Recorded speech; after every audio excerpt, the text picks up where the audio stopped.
देखिए इस्लाम कोई एक ये नहीं है, कोई संस्था नहीं। Islam is a criminal gang of organize criminals. ये ऑर्गेनाइज क्रिमिनल्स का एक गिरोह है। जिस गिरोह के आधार में 72 हूरे और शराब की नदियां हों, वो मानवता को गंदगी के सिवा कुछ दे ही नहीं सकते। पिछले 1400 साल में इस्लाम अगर पनपा है तो केवल हमारी अपनी कमियों के कारण पनपा है, वरना दुनिया में इन्हें रहने का कोई अधिकार नहीं है इस गंदगी को। नमस्कार दोस्तों, मेरा नाम है गौतम और इस वक्त मैं मौजूद हूं हरिद्वार में। हरिद्वार में हमारे साथ महामंडलेश्वर हैं जूना अखाड़ा के, और हाल फिलहाल में बहुत ज़्यादा चर्चा में है। यति नरसिंहानंद सरस्वती थे, अब यति नरसिंहानंद गिरी हो गए हैं महामंडलेश्वर बनने के बाद। और जितेंद्र नारायण त्यागी, वसीम रिजवी सिया वक्फ बोर्ड के चेयरमैन रहे, उनको सनातन धर्म में ले आए। स्वामी जी बहुत बहुत स्वागत है। और एक फैक्ट स्वामी जी के बारे में पता नहीं होगा किसी को, एमटेक की है रशिया से। तो स्वामी जी, रशिया से एमटेक करने के बाद ऐसा क्या विचार आया आपका कि बिल्कुल आप हाथ धो करके मुसलमानों के पीछे पड़ गए? नहीं, मैं मुसलमानों के पीछे बिल्कुल नहीं पड़ा हुआ। मुझे मुसलमानों से कोई चिढ़ नहीं है, कोई नफरत नहीं, मुझे केवल इस्लाम से चिढ़ है। ईसा मसीह ने एक बहुत बड़ी बात कही थी, पाप से घृणा करो, पापियों से मत करो, क्योंकि पापी बदले भी जा सकते हैं। अगर पापियों के मन में से पाप निकाल दोगे तो वो फिर आप इंसान मानव बन जाएंगे। ऐसे ही हम मुसलमानों से घृणा नहीं करते, मुसलमानों के कभी पीछे नहीं पड़े।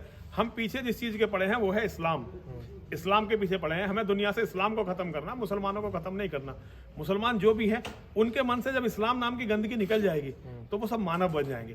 तो मुसलमानों से कोई चिढ़ नहीं है, कोई घृणा नहीं है। जैसे वसीम रिजवी मुसलमान थे, जब हमसे मिले, आज वो सनातन में आ गए हैं, तो आज हमारे भाई हैं। हमें किसी भी मुसलमान से कोई चिढ़ नहीं है। हम तो चाहते हैं कि सारे मुसलमान सनातन में आए और हम भाई की तरह बाहें पसार कर उनका हम स्वागत करें। तो वसीम रिजवी को आप ले आए, लेकिन उसको लाने के बाद आपका खतरा तो बढ़ गया? नहीं, देखिए सबसे पहली बात, वसीम रिजवी को हम नहीं लाए। वसीम रिजवी को माँ और महादेव लेकर आए। हमारा इसमें कोई योगदान नहीं। लेकिन जब वो आए हमारी तरफ, जैसे हमारे स्वामी जी महामंडलेश्वर जी महाराज हैं, हमारे अमृतानंद जी महाराज हैं, हम लोग सबका यही कर्तव्य है, हम बाहें पसार के खड़े हुए हैं।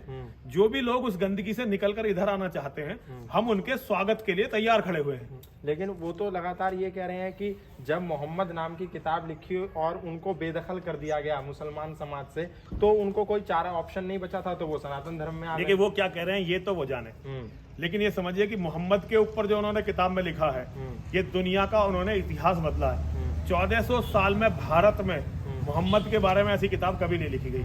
और आप जानते हैं इस्लाम में मोहम्मद के बारे में ये बातें बोलने का मतलब सजाए मौत से कम कुछ भी नहीं है। आप वो तो अब आए हैं ना, अभी कुछ दिन पहले आए हैं ना। पिछले 12 नवंबर को जब उन्होंने प्रेस वार्ता की थी और उनकी पुस्तक का विमोचन महाराज जी की अध्यक्षता में हुआ था, तब हरिद्वार में प्रेस क्लब में हुआ था, तब वो कह गए थे भाई मेरी कब्र छीन ली उन्होंने। जो कब्र उन्होंने अपने पैसे से खरीदी थी मुसलमानों ने, वो कब्र छीन ली थी।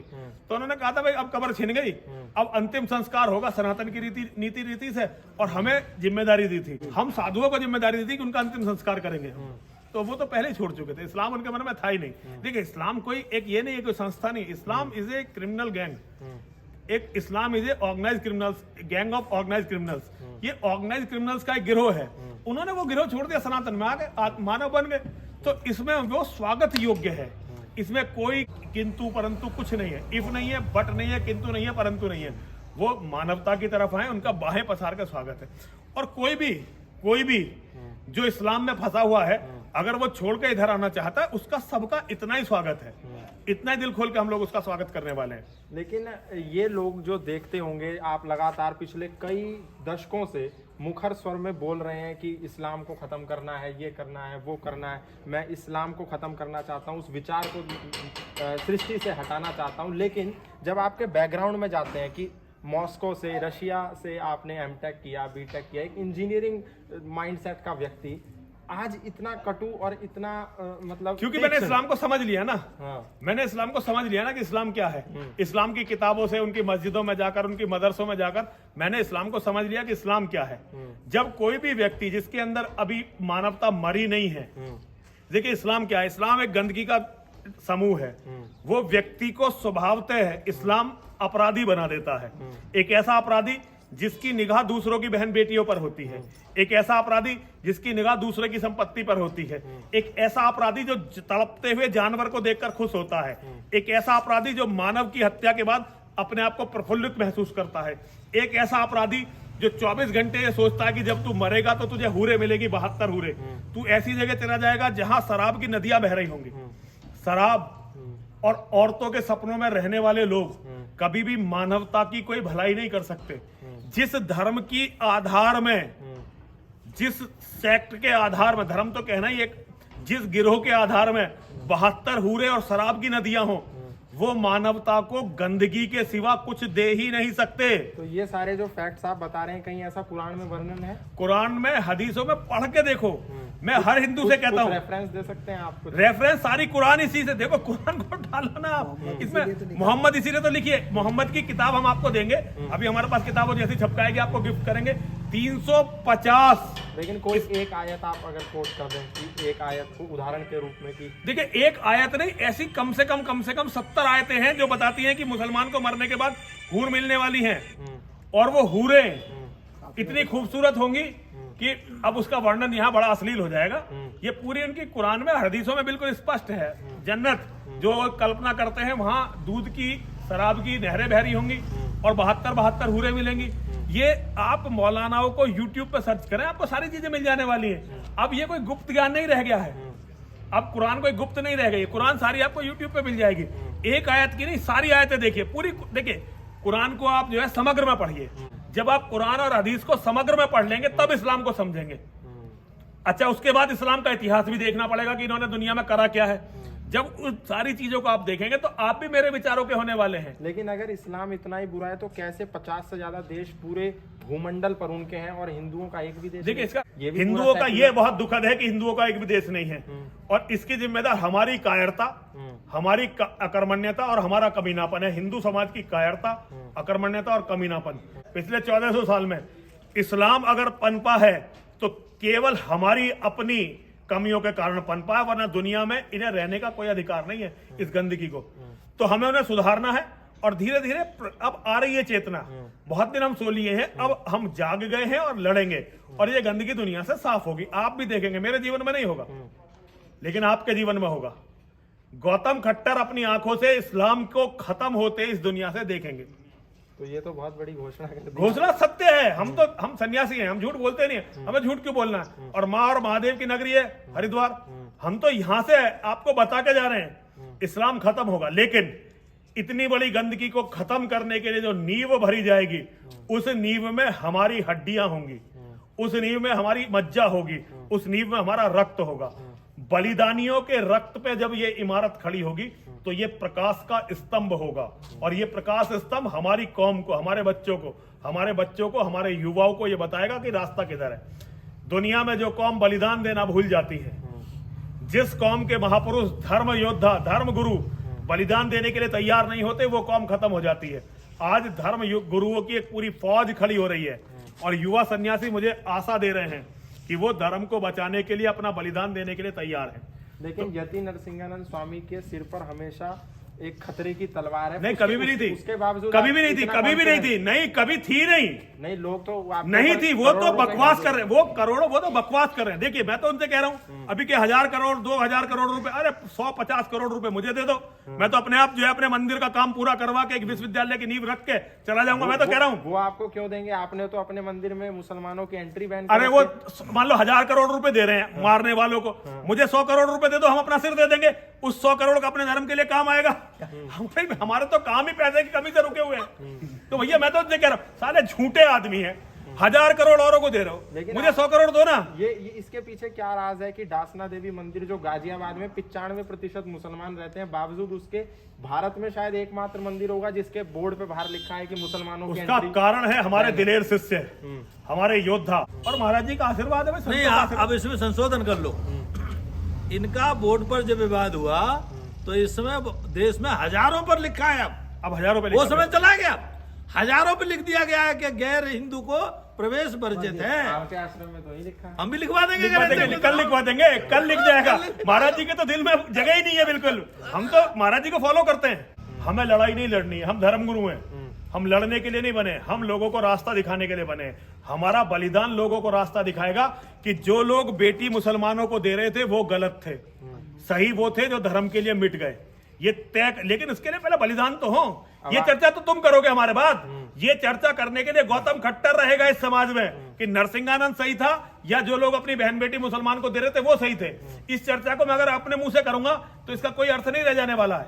आप हिंदूवादी संत हैं, आप भी हिंदूवादी विचारक हैं, हिंदुत्व का नेतृत्व कर रहे हैं, धर्म संसद का आयोजन करते हैं, संतों को एकत्रित करते हैं, युवाओं में जागरूकता लाते हैं, इस्लाम के विरुद्ध डट करके खड़े रहते हैं, इतने खतरे के बाद भी जूझ रहे हैं, संघर्ष कर रहे हैं। देखिए सुनिए, खतरे की तो गौतम भाई बात ही मत करो। इसका कारण समझ लो, मेरी मौत का दिन मेरी माँ ने और महादेव ने तय किया। मेरी मौत का समय मेरी माँ ने और महादेव ने तय किया है। मेरी माँ और महादेव ने मेरी मौत का जो समय तय किया है उससे 1 सेकंड पहले मुझे कोई मार नहीं सकता और उसके 1 सेकंड बाद मुझे कोई बचा नहीं सकता। तो खतरा तो लेस मात्र भी मेरे पे है ही नहीं। और मैं सनातनी हूँ, मैं कोई मुसलमान थोड़ी कोई कब्र में गड़ जाऊंगा और कीड़े खाएंगे मुझे। मैं सनातनी हूँ, आज मरूंगा, कल मेरा दूसरा जन्म होगा। जब आप इतने कॉन्फिडेंस के साथ कह रहे हैं कि 1 सेकंड पहले भी मुझे कोई नहीं मार सकता, तो सुरक्षा का ये इतना बड़ा तामझाम, ये सुरक्षा का इसलिए तामझाम कि उन मुसलमानों के सपने में ये ना आ जाए कि वो मुझे मार सकते हैं। हम योद्धा हैं, योद्धाओं के गुरु हैं, हमें लोगों को लड़ना सिखाना है। भगवान ने हमारे कर्म की जिम्मेदारी हमें दी है। तो ये इसलिए नहीं है कि मुझे बचाएं, ये इसलिए है कि अगर कोई जिहादी उसके सपने में ये आ गया कि वो नरसिंहानंद को मार सकता है, तो जब तक वो मेरे पास आए उसके इतने टुकड़े हों, इतनी गोली उसके शरीर में लगी हो कि उसके अंजाम को देखकर लोग ये समझे कि नहीं, इनसे टक्कर नहीं लेनी है। मैंने किसी से भी ये नहीं कहा कि मुझे बचा लेना। मेरे शिष्यों को केवल इस बात का आदेश है कि अगर कोई मुझे मारने आ रहा है उसे मार दो बस। मेरा क्या हो रहा है इसके देखने के लिए माँ और महादेव है, क्योंकि माँ और महादेव ने हमारा कर्म हमारे हाथ में दिया। उसके बाद का क्या मतलब? उसके बाद फिर लड़ेंगे? नहीं, उसके बाद उनका क्या होगा जो उनको मार देंगे? आपके उनका क्या होगा? कुछ भी नहीं होगा। क्यों? आत्मरक्षा के लिए मार दिया सुप्रीम कोर्ट ने। जवाब दे दूं, आतंकवादी को कोई सैनिक मारता है तो क्या होता है उसको? अगर और आत्मरक्षा का अधिकार संविधान देता है। मारेंगे तो आत्मरक्षा का अधिकार संविधान देता है। और हम स्वतंत्र देश के नागरिक हैं, हम किसी पराधीन देश के नागरिक नहीं है कि मुसलमान आ गया हमें मारने के लिए और हमें मरना ही पड़ेगा। ये कोई सरिया थोड़ी चल रहा है।